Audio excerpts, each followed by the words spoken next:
बिस्मिल्लाहिर्रहमानिर्रहीम। अस्सलाम वालेकुम स्टूडेंट्स। आज का आपका टॉपिक जो है वो है रिपोर्ट राइटिंग, और रिपोर्ट राइटिंग के बारे में आज हम स्टार्ट करेंगे। रिपोर्ट राइटिंग है क्या चीज़? सबसे पहली चीज़, रिपोर्ट राइटिंग, हम लोग किसी भी ऑफिशियल को किसी भी चीज़ के बारे में जब कोई इन्फॉर्म करते हैं दैट इज़ ऑलरेडी ऑब्जर्व्ड, और when you see something, when you visit somewhere, और उसके बारे में टोटल डिटेल एक देना, अपना पॉइंट ऑफ व्यू पेश करना, और या किस चीज़ के बारे में बताना कि ये चीज़ पहले इस तरह हो रही है या हो चुकी है या ये मसला है, इस तरह के बारे में रिपोर्टिंग करना। या आप ये सिंपल वर्ड्स में कह सकते हैं कि किसी चीज़ के बारे में इन्फॉर्म करना या उसके बारे में कोई भी नरेट करना, इस चीज़ को हम कहते हैं report writing. When you are given the task about something, you need to visit there, you need to ask someone, or you need to think about that and reveal your information। ठीक हो गया? तो इसमें the style of the report, सबसे पहले हम इसकी बात करते हैं। रिपोर्ट के फॉर्मेट की बात हम बाद में करेंगे। फिलहाल नंबर वन चीज इसमें क्या होगी? The language and style. ये चीज आपने इस पे फोकस करना है। आपकी रिपोर्ट जो है वो लाजमी तौर पे simple language and short sentences, इस चीज को आपने याद रखना है कि सिंपल लैंग्वेज होनी चाहिए आपकी और शॉर्ट सेंटेंसेस होने चाहिए। ठीक हो गया? और उसके अलावा आप क्या करेंगे कि योर लैंग्वेज और डिक्शन, जिसको आप कहते हैं, आपकी वर्डिंग जो है, दैट मस्ट बी प्रॉपर। ठीक हो गया? प्रॉपरली स्टैंडर्ड वर्डिंग आपकी यूज होनी चाहिए, या आप इसको ये भी कह सकते हैं और एप्रोप्रिएट, ये वर्डिंग आपकी होनी चाहिए। लैंग्वेज एंड स्टाइल के अंदर सिंपल लैंग्वेज आपने यूज करनी है, बहुत ज्यादा सोफिस्टिकेटेड लैंग्वेज यूज करने की जरूरत नहीं है। Your message must be clear. ठीक हो गया? उसके अलावा जो सेंटेंसेस आप यूज करेंगे वो शॉर्ट सेंटेंसेस होने चाहिए, ज्यादा लेंथी सेंटेंसेस या कॉम्प्लेक्स स्ट्रक्चर बनाने की जरूरत नहीं होती। ठीक हो गया? उसके अलावा आपकी लैंग्वेज और डिक्शन, मैंने दोनों वर्ड यहां पर यूज कर दिए हैं कि यानी कि आपकी लैंग्वेज, जो लोग लैंग्वेज को वर्ड्स के एतबार से लेते हैं उनके लिए भी लिख दिया है, या डिक्शन यानी कि आपकी जो डिक्शनरी, आपकी जो वर्ड्स वोकैबुलरी आप यूज करेंगे वो प्रॉपर और एप्रोप्रिएट होनी चाहिए, मिसलीडिंग नहीं होनी चाहिए। ठीक हो गया? और उसके बाद जब आपके पैराग्राफ्स होते हैं, इसके अंदर जो आप पैराग्राफ्स लिखेंगे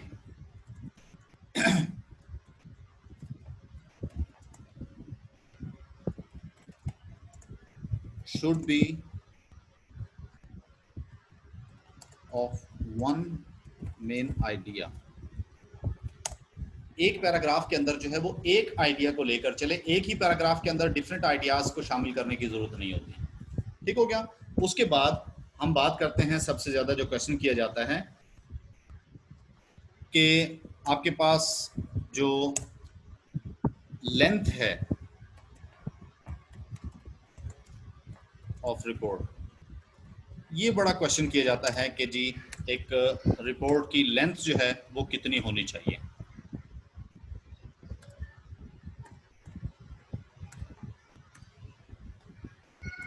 रिपोर्ट की जो लेंथ है, क्योंकि हम यहाँ पर फिलहाल एग्जामिनेशन पॉइंट ऑफ व्यू से बात करते हैं, तो 2 to 4 पेजेस। ठीक है? और ये कौन से होंगे? जो आपकी एग्जामिनेशन आंसर शीट, जो एग्जामिनेशन आंसर शीट, क्योंकि हमारे यहाँ जो यूज़ की जाती है वो 12 to 14 लाइंस पर होती है, तो ये आपने 2 to 4 पेजेस के मिनिमम 2 पेजेस आपके होने चाहिए, और उसके अलावा जो मैक्सिमम लेंथ है उसकी 4 पेजेस तक आप उसको लेकर जा सकते हैं। ये दो चीज़ें आपने याद रखनी है इसके अंदर लिखते हुए। ठीक हो गया? उसके बाद जब हम बात करते हैं, हमारा नेक्स्ट पॉइंट जो इसका बनेगा इसी लैंग्वेज के अंदर, कि हमारे पास रिपोर्ट्स जो हैं वो किस किस किस्म की हो सकती हैं। उसमें हम बात करते हैं जी के एग्जाम्पल्स ऑफ रिपोर्ट्स, हम इसको एग्जाम्पल्स का नाम दे देते हैं। एग्जाम्पल्स ऑफ रिपोर्ट्स के हमारे पास रिपोर्ट्स की मिसाल कौन कौन सी बनती हैं। तो नंबर 1 हमारे पास हो सकती है अबाउट समथिंग हर्ड। ठीक हो गया, एक ऐसी चीज के बारे में जिसके बारे में आपने सुना है। ठीक हो गया, कोई भी जैसे कि पब्लिक लीडर की कोई स्पीच है, कोई लेक्चर है, कोई रिलीजियस गैदरिंग है, या किसी जगह डिस्कशन हुई है किसी सेमिनार की, या उसके अलावा कोई मैसेज रिसीव हुआ, कोई मैसेज आपको मिला, टेलीफोनिक कॉल थी, या किसी भी सूरत में that you heard something and you are going to express your own views about it and your information to spread over the page. ठीक हो गया, आप किसी भी स्टाइल में जो चीज आपने सुनी है उसके मुतालिक आपका बात करना। फिर उसके अलावा अगर हम बात करें तो दूसरे नंबर पे आता है about something seen. About something seen यानी कोई ऐसी चीज जिसको आपने देखा है, आंखों देखा हाल जिसको आप कहते हैं, आप उस चीज को रिपोर्ट बनाकर पेश करते हैं।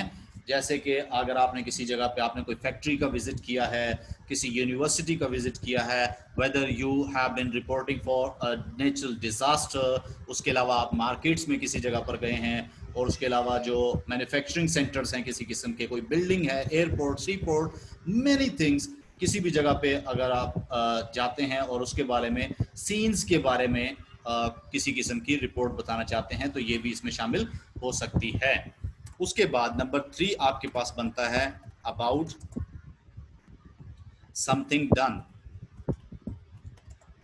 एक रिपोर्ट जो है वो ये भी हो सकती है कि जैसे आपने कोई काम किया है और something is performed by the members, by the whole team, by some leader, something has done something. ठीक हो गया, कोई भी एक्शन है, कोई प्रोजेक्ट है, कोई भी चीज ऐसी हुई है जिसके ऊपर आपने बात करनी होती है, उसके बारे में अपना व्यू पॉइंट देना होता है। जैसे कि स्टूडेंट्स हैं वो क्लास के अंदर परफॉर्म करते हैं, कोई जैसे नेशनल असेंबली की कोई कार्रवाई चल रही थी और उसके अंदर जो है वो कोई प्रोजेक्ट शेयर किया गया है, उसके बारे में आप बता रहे हैं। वहाँ पे जो मुख्तलिफ किस्म की ऑर्गेनाइजेशंस हैं जिन्होंने फ्लड के लिए काम किया, किसी भी नेचुरल डिजास्टर के लिए काम किया, किसी ने सेहत के लिए कोई काम किया, या किसी भी फील्ड में किसी भी मीन्स पे उसने काम किया है, तो उस चीज़ के बारे में इंफॉर्मेशन देना।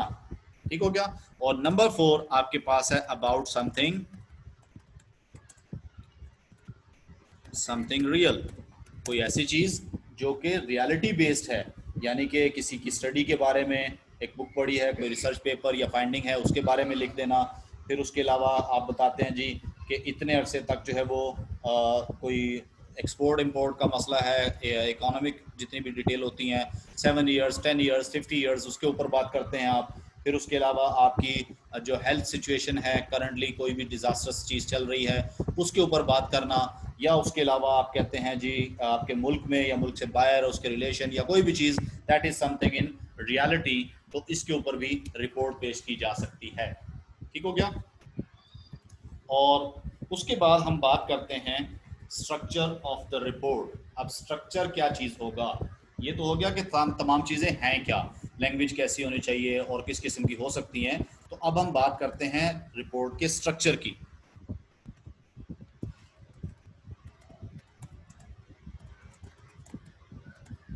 स्ट्रक्चर ऑफ द रिपोर्ट, कुछ चीज़ें इसमें एसेंशियल हैं and you have to fulfil all the requirements. Number 1, पहले नंबर पे आपको डेट लिखनी है लाजमी तौर पे। ठीक हो गया, ये डेट आपने लिखनी होती है। उसके बाद आप लिखते हैं जी टू, और क्या करेंगे, टू से मुराद क्या होगी, the person whom you are addressing। ठीक हो गया, the person whom you are addressing, उसके बारे में आपने यहाँ पर लिखना है। कोई भी ऑफिसर है या इंस्टीट्यूशन है जिसको भी आप ये रिपोर्ट पेश कर रहे हैं। उसके बाद तीसरे नंबर पे आपने लिखना होता है फ्रॉम। अब फ्रॉम क्या होगा, फ्रॉम में आप लिखना शुरू करते हैं नेम और title of the writer. Name और टाइटल ऑफ द राइटर। अब राइटर कौन है, ये आप हैं, और आप किस हैसियत से ये रिपोर्ट पेश करने जा रहे हैं, तो वो आप यहां पर लिख देंगे। नंबर 4 पॉइंट आपका ये बनेगा द सब्जेक्ट और title of document.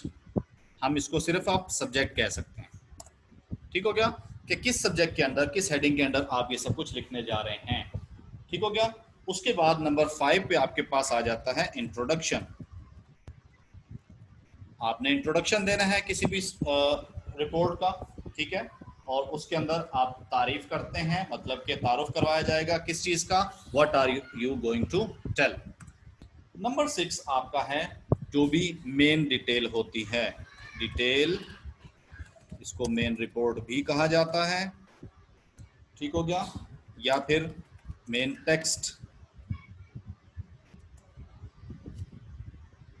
And conclusion. और आपका जो भी कंक्लूजन है वो सारा का सारा डिटेल में आ जाएगा।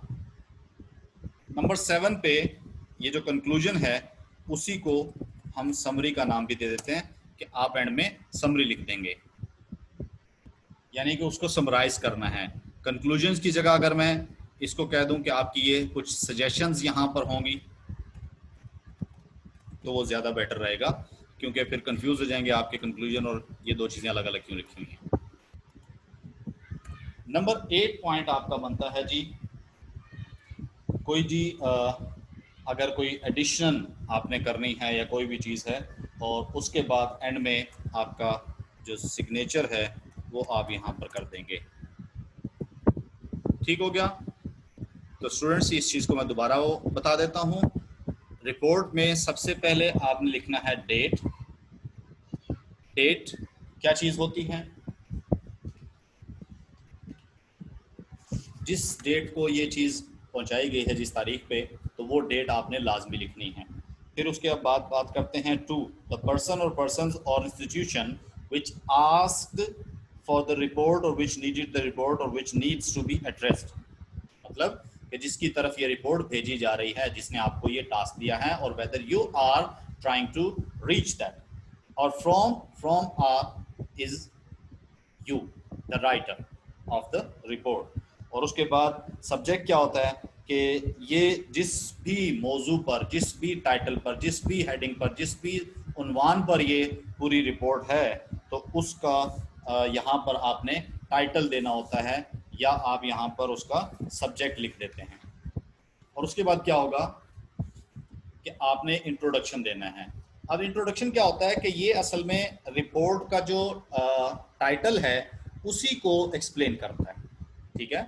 रिपोर्ट का जो टाइटल आपने दिया, सब्जेक्ट जो आपने दिया, उसी सब्जेक्ट को इंट्रोड्यूस करवाते हैं आप, और इसका जो बैकग्राउंड है कोई भी, फॉर एग्जांपल मैं कहता हूं कि जी कुछ कुछ ये सर्टन वजूहात की बिना पर ऐसा ऐसा हुआ, एंड आई विजिटेड देयर और I was asked to make a report और make a survey report on that issue. तो इस तरह आप बात करते हैं कि मुझे ये कहा गया, हो सकता है कोई रेफर किया जा सकता है, पास रिपोर्ट्स के ऊपर भी हो सकती है बात कि जी पहले ये वहां पर हुआ था और उसके बाद यहाँ पर हो गया। तो introduction only prepares the reader for the main text. तो इंट्रोडक्शन में आपने सारी बातें नहीं कर देनी है। इंट्रोडक्शन असल में आपके टॉपिक को और उसकी इंपॉर्टेंस को बताता है, that will lead the reader to the main text. उसको अट्रैक्ट करता है या उसको प्रिपेयर करता है कि आगे आप क्या पढ़ने जा रहे हैं। That is a brief introduction about your whole report. फिर the main text and conclusion जितने भी हैं या सजेशंस जो हैं, अब आप उनकी तरफ आते हैं कि आप पूरे जो डिटेल है आपकी, कि आपने क्या देखा, आपकी ऑब्जर्वेशन क्या है, लोग क्या कहते हैं, या जो भी इस तरह का कोई भी सर्वे रिपोर्ट है, तो उसके अंदर आप सारी डिटेल जो है वो मेन रिपोर्ट और डिटेल वाले ऑप्शन में लिख देंगे, ठीक हो गया। उसके बाद है समराइज करना या कंक्लूड करना। समराइज करने में क्या होगा कि आप उस सारी चीज़ों को, जो भी आपने सजेशन दी, जो भी जो प्रॉब्लम्स थे, उनको जो है वो आप डिटेल में जो ऊपर आपने ऑब्जर्व की हैं, जो जितनी भी चीज़ें लिखी हैं, उन्हीं सारी चीज़ों को दोबारा से आप शॉर्ट या ब्रीफ या प्रिसाइज करके लिख देंगे, ठीक हो गया। उसके अलावा एंड में जो है वो आपने सिग्नेचर करना होता है कि किसकी तरफ से ये लिखा गया है, ठीक हो गया जी। ये आपका टॉपिक है आपका रिपोर्ट राइटिंग का। अब हम आपको बता देते हैं कि जी आपने अगर आपको क्वेश्चन दिया जाता है तो फिर आप उसकी हेडिंग बना के किस तरीके से कोई भी चीज़ लिख देते हैं। अब डिपेंड करता है रिपोर्ट्स पर। तो अब हम बात कर लेते हैं, एग्जाम्पल मैं यहाँ पर लिख देता हूँ।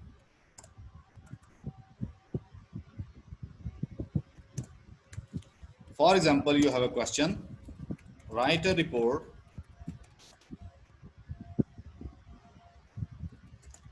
on the living conditions of a Kachi Abadi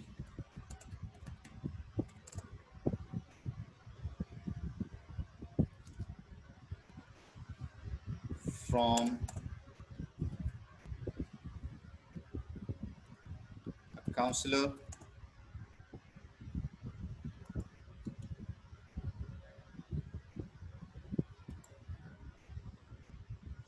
of the area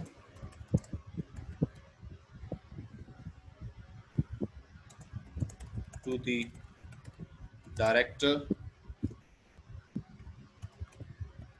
General of the Development Authority। अब ये आपको एक क्वेश्चन दिया गया है, और जो एग्जाम में आपको क्वेश्चन दिया जाएगा वहां पर जो है वो इससे नीचे भी ये लाइन लिखी होगी, क्योंकि मैं अब आगे उस तरह डिटेल नहीं लिख रहा। ये भी लिखा होगा कि your report should contain the following topics or issues or outline। कोई भी इस तरह की वर्डिंग दी होगी, यहाँ पर 4-5 बातें की होंगी कि आपकी जो भी आपकी रिपोर्ट है उसके अंदर ये सारी चीज़ें होना ज़रूरी हैं। ठीक हो गया। अब यहाँ पर जब आप रिपोर्ट लिखने जाएंगे तो अब मैं आपको यहाँ पर बता देता हूँ, जैसे ही आपका आंसर। अब इस जगह पर सबसे पहली चीज़ आपने राइट साइड पर डेट लिखनी है। ठीक हो गया। ये आप लिखेंगे डेटेड, और उसके बाद जैसे आज है 5 अगस्त 2020, मैं इसको सेम पेज पे लाता हूँ। डेटेड 5 अगस्त 2020, ये आप लिखेंगे। उसके बाद आपने टू किसको लिख रहे हैं, तो आप यहाँ पर लिखेंगे दी डायरेक्टर, इसको कैपिटल में लिखना है, दी डायरेक्टर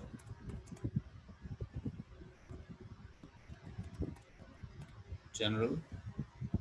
उसके बाद ABC, क्योंकि आपने नाम तो नहीं लेना, डेवलपमेंट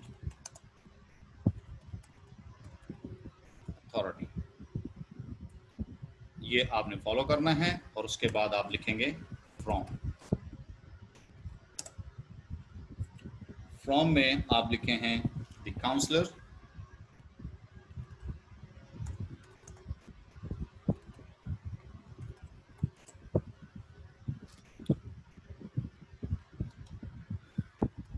द काउंसलर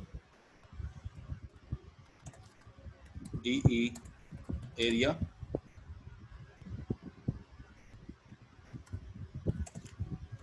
ABC, ये आपने यहाँ पर लिख देना है। और इसमें फॉर्मेट में मैं एक चीज़ आगे थोड़ा सा कर दूं कि इस तरीके से आपका ये फासला होना चाहिए। टू आपका इस तरीके से लिखा हुआ है, फ्रॉम इस तरीके से लिखा होगा, उसके बाद ये कॉलन डलेगा और ये इस तरीके से पूरा का पूरा सारा लिखा जाएगा। फिर उसके बाद आप लिखेंगे सब्जेक्ट। सब्जेक्ट जो है वो लिखा जाता है और आप कहेंगे कि लिविंग कंडीशन ऑफ दी कच्ची आबादी ऑफ DE एरिया। ये जो एड्रेस आपने लिखा था, आप कौन से इलाके के काउंसलर हैं, तो उसी को मैंने यहाँ पर डिटेल दे दी है, डी एरिया ABC। ठीक हो गया। उसके बाद अब आप यहाँ पर सैल्यूटेशन के बाद यानी कि रिस्पेक्टेड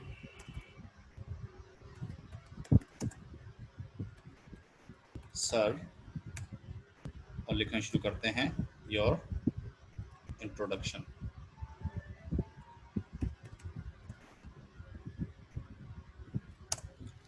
अब आपने यहाँ पर इंट्रोडक्शन के लिए जितनी भी लाइंस लिखनी हैं वो सारी की सारी लिख देंगे।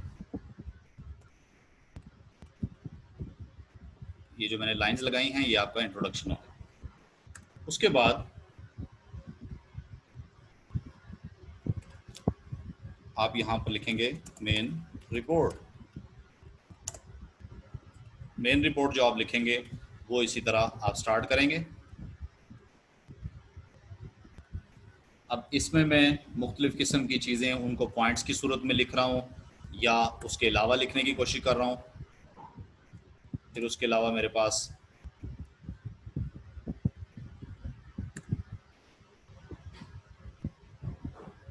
ये कोई भी 4 पॉइंट बन जाएंगे या 4 पैराग्राफ या 3 पैराग्राफ में मैं ये बात कंप्लीट करता हूँ। उसके बाद मैं यहाँ पर अपने कंक्लूजन की बात करता हूँ।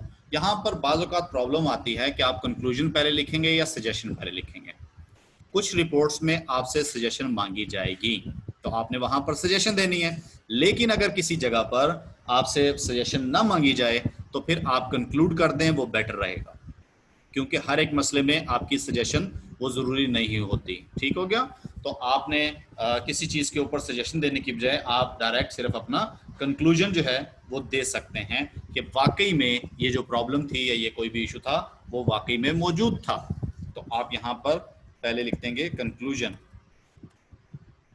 कंक्लूजन जो है वो ज़्यादा से ज़्यादा 3 या 4 सेंटेंसेस के अंदर कंप्लीट कर दिया जाता है, और उसके बाद अगर ज़रूरत पड़ती है तो सजेशंस अगर मांगी जाती हैं तो वो आप लिख देंगे, और उसके बाद जो भी सजेशंस हैं वो यहाँ पर दे दी जाएंगी। सजेशंस पॉइंट्स की सूरत में देना चाहें तो भी ठीक है, और अगर आप वैसे लिखना चाहें तो भी दे सकते हैं। उसके बाद एंड में आपने 2 लाइन्स की स्पेस या 1 लाइन की स्पेस देके, और उसके बाद राइट साइड पे यहाँ पर आपने सिग्नेचर करना है, सिग्नेचर ABC।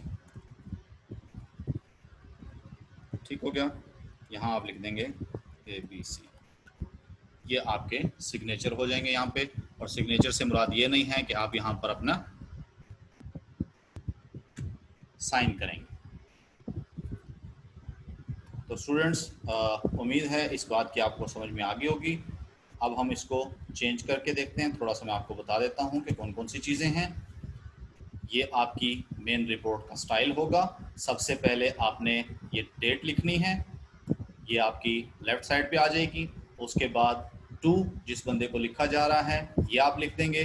फिर उसके बाद फ्रॉम से मुराद है आप जो लिख रहा है। उसके बाद सब्जेक्ट है आपका, सब्जेक्ट जो है वो आपने यहाँ पर लिखना है। उसके बाद सैल्यूटेशन जो है रिस्पेक्टेड सर लिखने के बाद आपका इंट्रोडक्शन आएगा। इंट्रोडक्शन में आपने 2-3 लाइन्स के अंदर सिर्फ ये बताना है कि आपका सब्जेक्ट का बैकग्राउंड क्या है और आप क्यों ये रिपोर्ट लिखना चाह रहे हैं। उसके बाद मेन रिपोर्ट है आपकी, इसमें डिफरेंट 3-4 पैराग्राफ जितने भी आप बनाना चाहते हैं वो आप बनाएंगे। जो मेन रिपोर्ट है उसके बारे में डिस्कस करेंगे, और उसके बाद आपके पास आएगा कंक्लूजन। कंक्लूजन देने के बाद अगर सजेशन मांगी गई है, और इसमें भी क्योंकि मैं पहले बता चुका हूँ कि क्वेश्चन किया जाता है कि सजेशन पहले लिखें या कंक्लूजन लिखें, तो बोर्ड में अक्सर ये बात वो आती है सामने कि अगर क्वेश्चन के अंदर उन्होंने सजेशन का टाइटल पहले दिया हुआ है तो आप सजेशन की हेडिंग पहले दे देंगे, और कंक्लूजन का पहले दिया हुआ तो वो आप पहले दे देंगे। इसके अंदर ज़्यादा सोचने की जरूरत नहीं है। वैसे मैं आपको बता दूं कि जब वर्ड कंक्लूजन यूज़ किया जाता है दैट मीन्स द एंड, उसके बाद सजेशन नहीं दी जा सकती। ठीक हो गया। लेकिन होता है बाज़ औक़ात इस तरह मुख्तलिफ सोच है, मुख्तलिफ स्कूल्स ऑफ थॉट हैं, so they have their own views. तो हम कंक्लूजन और सजेशन को छोड़ देते हैं उस क्वेश्चन के ऊपर कि उस क्वेश्चन में अगर आपसे डिमांड की गई है पहले सजेशन है फिर कंक्लूजन है, या फिर पहले कंक्लूजन है फिर सजेशन है, तो आप उसी फॉर्मेट को फॉलो कर लेंगे। And at the end you will write signature ABC that will and. ठीक हो गया जी। उसके बाद इंशाल्लाह नेक्स्ट उसमें हम लोग बाकी जो आपका सेक्शन सी है उसके बारे में थोड़ी सी बातचीत करेंगे। आपकी प्रेसी राइटिंग है, प्रेसी राइटिंग के बाद जो है वो आपके पास करेक्शन है। तो इंशाल्लाह नेक्स्ट लेक्चर्स में हम उनकी तरफ तवज्जो देंगे। तब तक के लिए अल्लाह हाफिज़। आपके राव मोहम्मद इमरान को इजाज़त दीजिए। Till then.